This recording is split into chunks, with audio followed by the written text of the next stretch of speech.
Guys, nandito tayo ngayon sa Camp Amazing.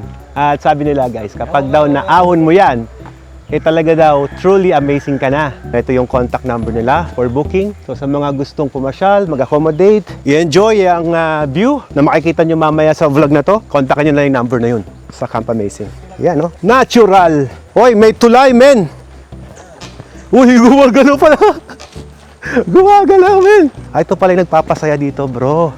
May nagalaw. Nakadaan tayo ng dalawang bridge ngayong araw, guys. Isang pang motor at isang pang tao. Oy, pwede ka palang mag-overnight dito, no? Yun, no? Meron pang signage doon ng Camp Amazing. May mga net. Pwede kang maging gagamba dito.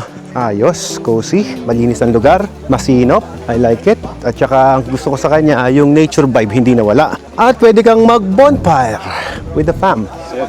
Maganda mag-team building dito, bro. Morning. Ayos. Ito yung isa maganda kapag pinupuntahan nyo yung lugar. Kapag rider ka, may lagayan kayo ng helmet, jacket. Wi-Fi password pag pupunta ka rito. Camp Amazing 2025. Baguhin po namin yung bukas. Wow, wag mo babaguhin. Isipin mo, bago ka maka-Wi-Fi dito, kailangan mong puntahan. Oh, yan, no? Ayos. Kahit kinain ng motor. Tamang unin lang. Oh, ang ganda ng forma, di ba?